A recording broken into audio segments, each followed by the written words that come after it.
Merci Nicolas Beau d'avoir accepté notre invitation. Alors vous êtes directeur de Monde Afrique, spécialiste également de l'Algérie. Alors on va parler tout de suite de l'élection présidentielle qui doit avoir lieu le 12 décembre. Donc élection présidentielle qui est totalement rejetée par le Hirak, le mouvement de contestation qui demande un changement total du système. Donc comment analyser justement cette élection présidentielle, plutôt cette farce électorale? Est-ce que le président élu risque de n'avoir aucune légitimité? Oui, c'est très, très largement une mascarade. Il suffit de voir le profil des 5 candidats qui sont peu ou prou tous liés au système ancien, qui ont tous occupé des fonctions importantes sous Bouteflika ou même auparavant. Pas de débat démocratique.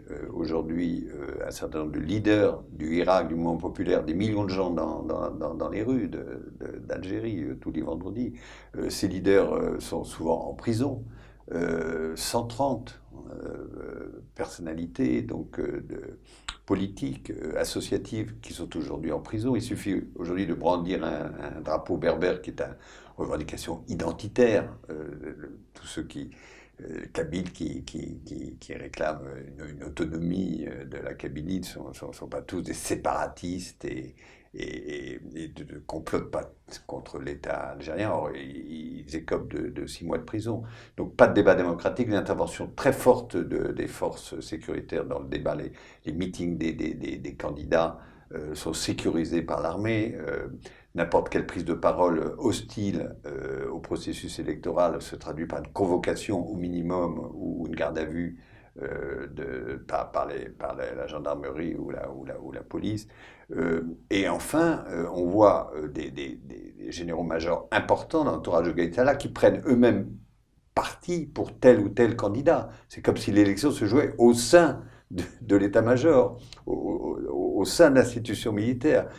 Taboun, par exemple, est soutenu de notoriété publique par le général Lachkem, qui est le grand chef des transmissions. Et qui dit transmission, dit contrôle des élections le jour du vote, puisque les élections seront sécurisées par le ministère de la Défense lui-même.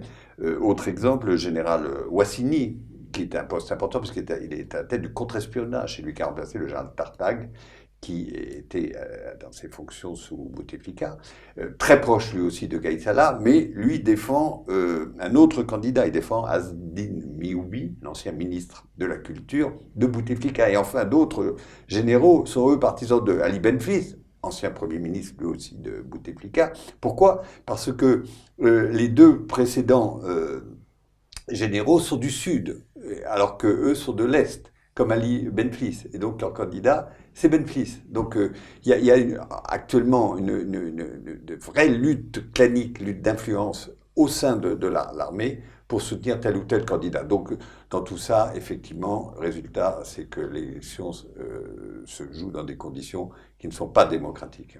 Un mot sur le procès actuel des deux anciens premiers ministres, Ouyahia et Sellal, qui sont jugés pour corruption.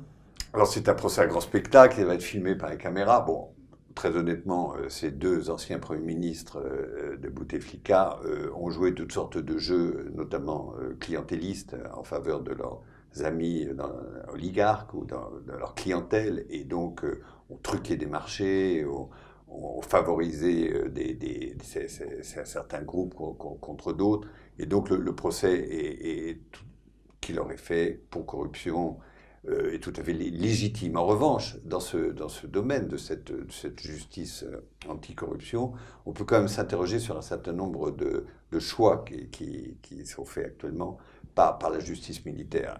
C'est-à-dire, on voit des personnalités très liées à toute cette période de corruption sous Bouteflika ou avant, qui ne sont pas inquiétés, et d'autres, en revanche, qui le sont sur des bases assez fragiles et dans des conditions tout à fait anormales.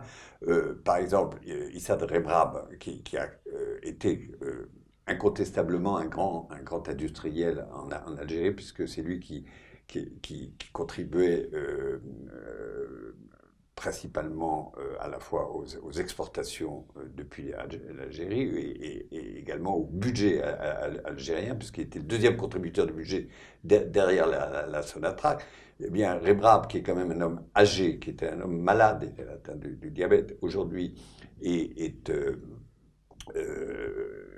a été mis en détention depuis avril dernier, sans tenir compte quand même de tout l'apport qui a été le sien par rapport à ces milliers d'emplois qu'il a créés, et par rapport aussi donc à cette qualité de chef d'entreprise qu'il a incontestablement eu pendant toutes ces années, même s'il a été aidé par les pouvoirs successifs.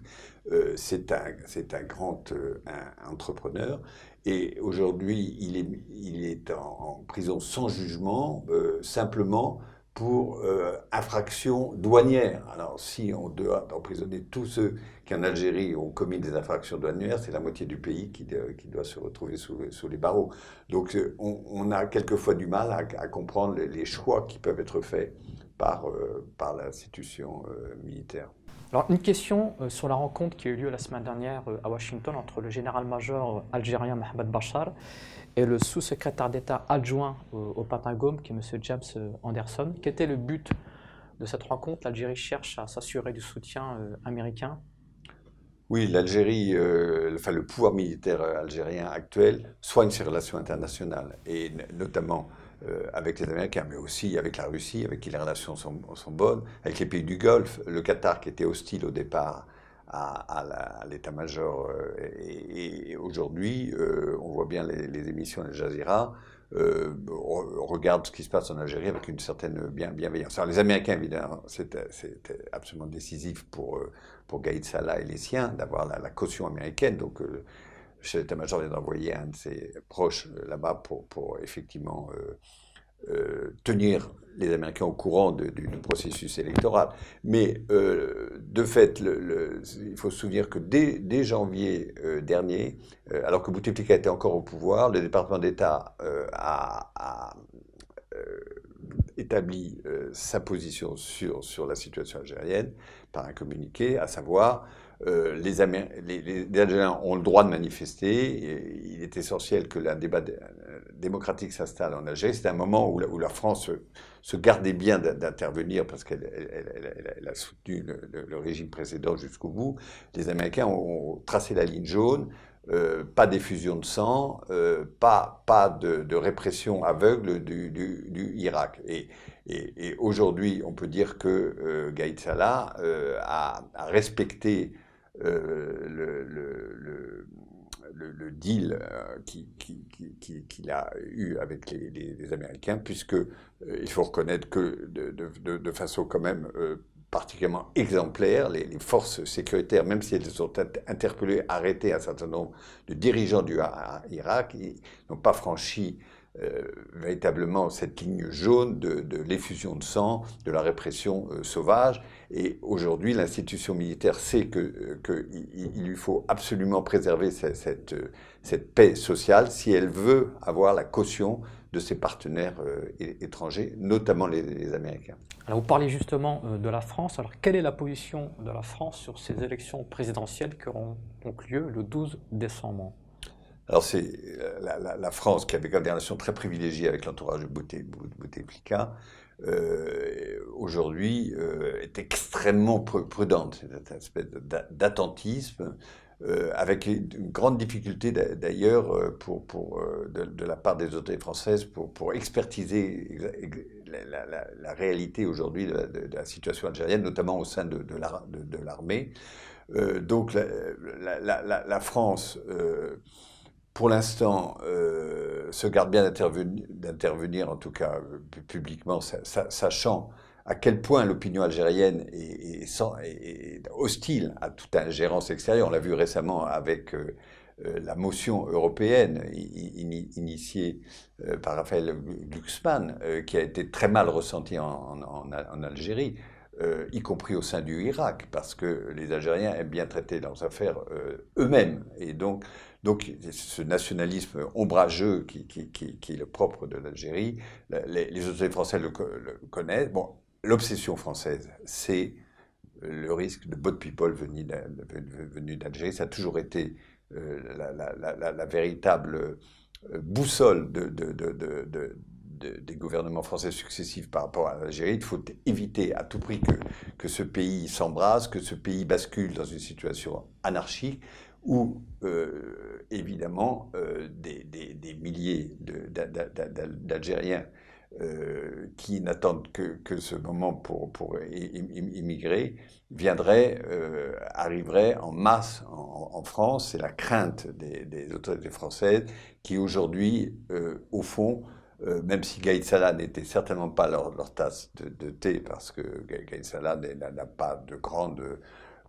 connexion avec la France, même si donc Gaïd Salah n'était pas leur candidat, incontestablement ce que les autorités françaises souhaitent, c'est qu'il y ait une stabilisation qui se fasse en Algérie pour éviter le risque d'une migration massive venue du sud de la Méditerranée.